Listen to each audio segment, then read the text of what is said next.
సంఖ్యాకాండం 2వ అధ్యాయము. గోత్ర విభాగము. యావే మోషే అహరోనులతో ఇట్లు చెప్పెను. ఇశ్రాయేలీయులు తమ తమ జెండాల క్రింద తమ తమ గోత్రముల జెండా క్రింద గుడారములు పాతుకోవలేను. సాక్ష్యపు గుడారము చుట్టూ నియమిత దూరమున తమ గుడారములు పాతుకోవలెను. తూర్పు వైపున యూదా గోత్రము వారు తమ జెండాలతో తమ నాయకులతో గుడారములు పాతుకోవలెను. వారి ప్రక్కనే ఇస్సాఖారు, సెబూలూను గోత్రముల వారును గుడారములు పాతుకోవలెను. ఆ వివరమిది. గోత్రము, గోత్ర నాయకుడు, సంఖ్య. యూదా అమ్మినాదాబు పుత్రుడు హషోను 74,600. ఇస్సాఖారు సూవారు పుత్రుడు నెతనీలు 54,400. సెబూలూను హెలోను పుత్రుడు ఎలియాబు 57,400. యూదా పాళెములో మొత్తము జనసంఖ్య 186,400. శిబిరము కదలునప్పుడు వీరు మొదట కదలవలెను. దక్షిణమున రూబేను గోత్రము వారు తమ జెండాలతో తమ నాయకులతో గుడారములు పాతుకోవలెను. షిమ్యోను, గాదు గోత్రముల వారును వారి ప్రక్కనే గుడారములు పాతుకోవలెను. ఆ వివరమిది. రూబేను షెదేయూరు పుత్రుడు ఎలీసూరు 46,500. షిమ్యోను సూరీషద్దయి పుత్రుడు షెలుమీయేలు 59,300. గాదు దెయూవేలు పుత్రుడు ఎలియాసపు 45,650. రూబేను పాళెములో మొత్తము జనసంఖ్య 151,450. శిబిరము కదలునప్పుడు వీరు 2వ స్థానము వారుగా బయలుదేరవలెను. వీరి తరువాత సాన్నిధ్యపు గుడారముతో లేవీయులు కదలవలెను. ఈ గోత్రముల వారందరూ ప్రయాణము చేయునప్పుడును గుడారములు పన్నుకొనినప్పటి క్రమమునే పాటింపవలెను. వారు తమ తమ జెండాలను పూని నడుపవలెను. పడమటి వైపున ఎఫ్రాయిము గోత్రము వారు తమ తమ జెండాలతో తమ తమ నాయకులతో గుడారములు పన్నవలెను. మనష్షే, బెన్యామీను గోత్రముల వారు వారి ప్రక్కనే గుడారములు పన్నవలెను. ఆ వైనమిది. ఎఫ్రాయిము అమ్మీహూదు కుమారుడు ఎలీషామా 40,500. మనష్షే పెదాహుసూరు కుమారుడు గమలీయేలు 32,200.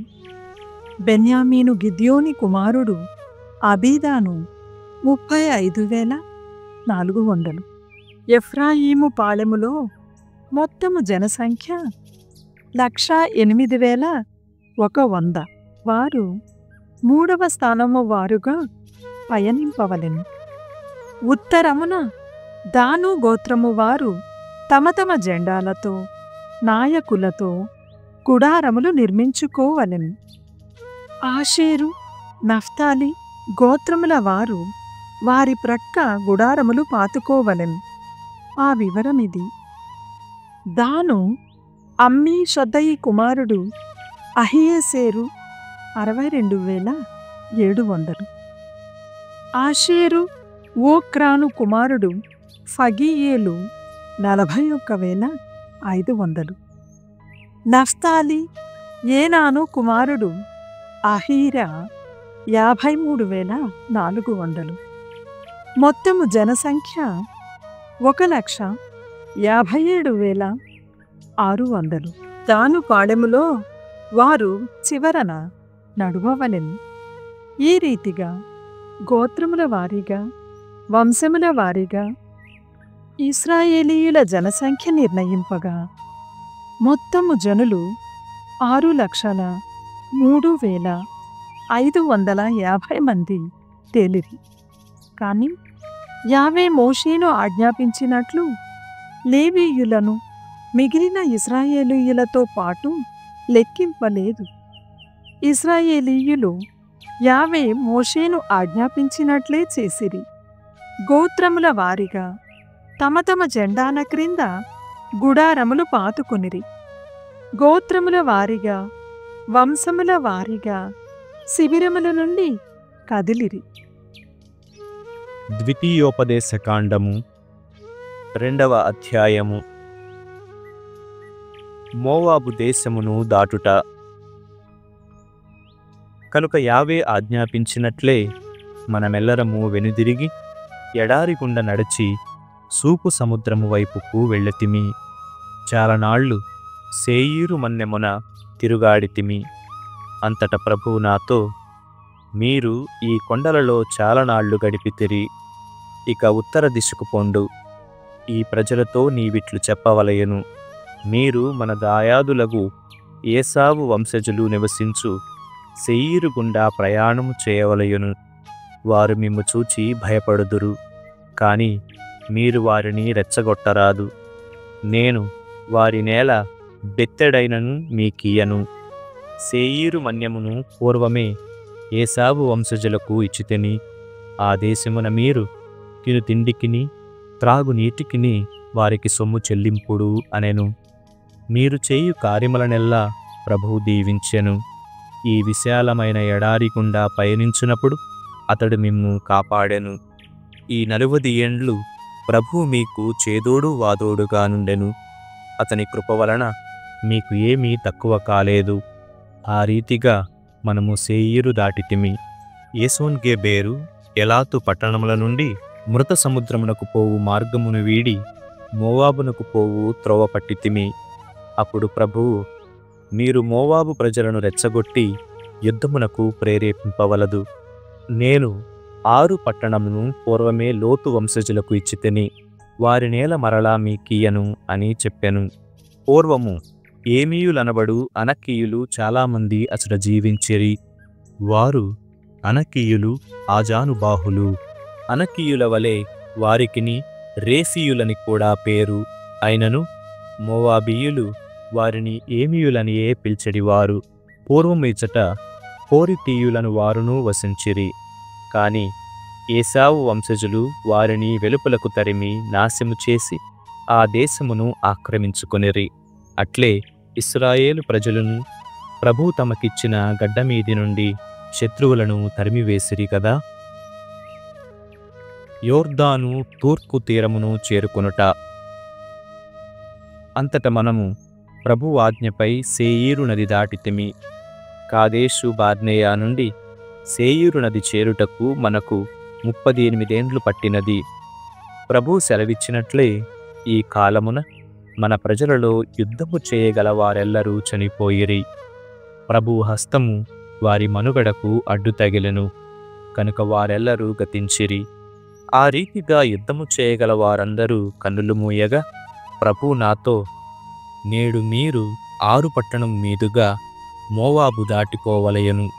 ఆ పిమ్మట మీరు లోతు వంశజులైన అమ్మోనీయుల రాష్ట్రమును చేరుకొందురు. కాని మీరు వారిని రెచ్చగొట్టి పోరునకు ప్రేరేపింపవలదు. నేను వారి దేశమును మీకియ్యను. దానిని ఏనాడో వారికిచ్చి వేసి తిని అనెను. ఈ దేశమునకు కూడా రేఫాయిము అని పేరు. పూర్వమిచ్చట రేఫీయులు వసించిరి. కాని అమ్మోనీయులు వారిని సంసుమ్మీయులని పిలిచెడివారు. వారును అనకీయుల వలె చాలా పెద్ద జాతి, ఆజానుబాహులు. కాని ప్రభు వారిని నాశము చేయగా అమ్మోనీయులు ఆ దేశమును ఆక్రమించుకొని అచట స్థిరపడిరి.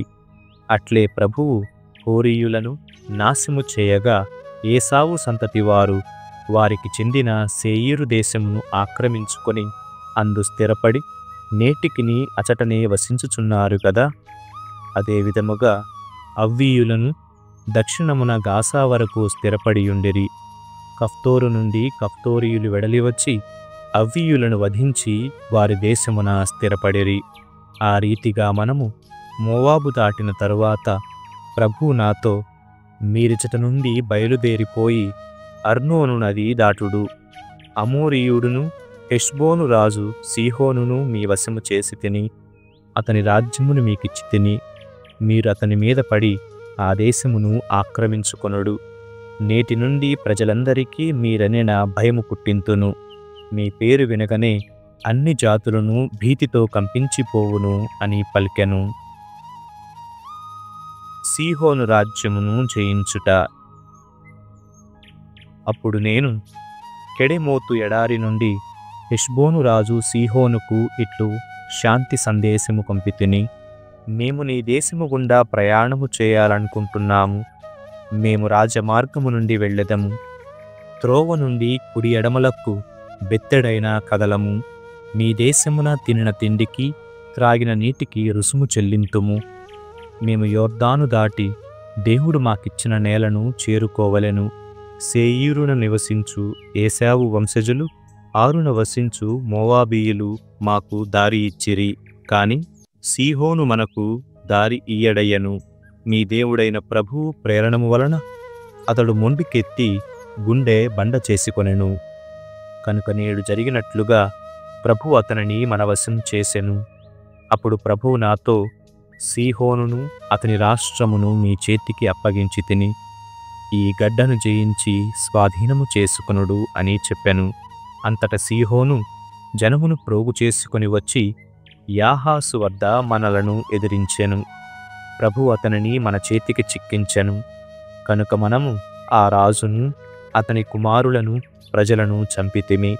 అతని పట్టణములను పట్టుకొంటిమి. అచటి స్త్రీ పురుషులను, పిల్లలను ఒక్కరిని కూడా తప్పిపోనీయకుండా అందరినీ శాపము పాలు చేసి మట్టుపెట్టితిమి. ఆ నగరములను కొల్లగొట్టి అచటి పశువుల మందలను తోలుకొని వచ్చితిమి. అర్నోను లోయ అంచుననున్న అరోయేరు మొదలుకొని ఆ లోయ నడుమనున్న పట్టణము వరకును గిలాదు వరకును గల ప్రతి నగరమును మనకు లొంగిపోయెను. వానినన్నిటినీ ప్రభువు మన వశము చేసెను.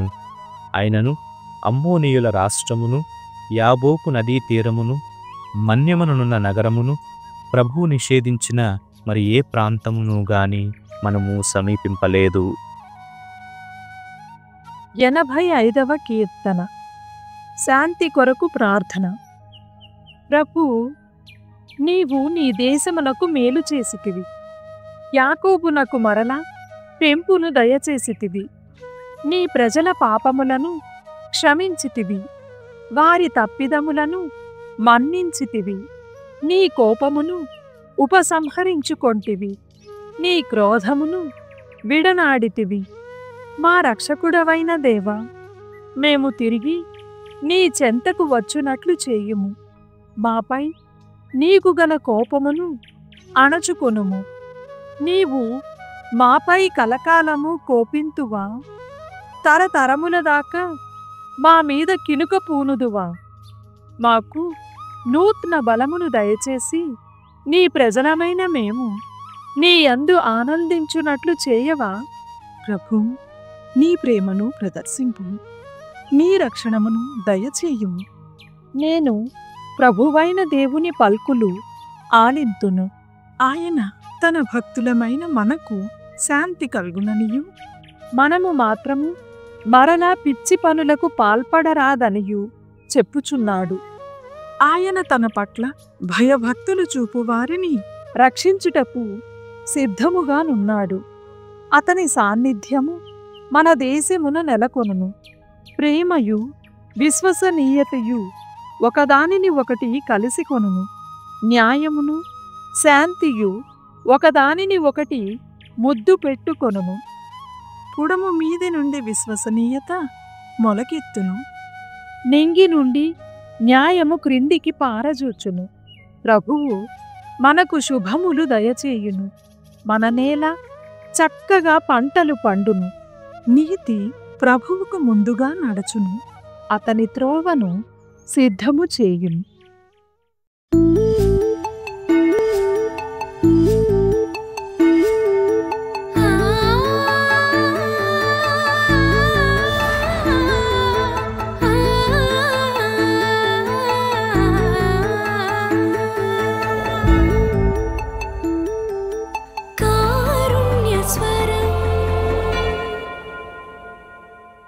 క్రీస్తు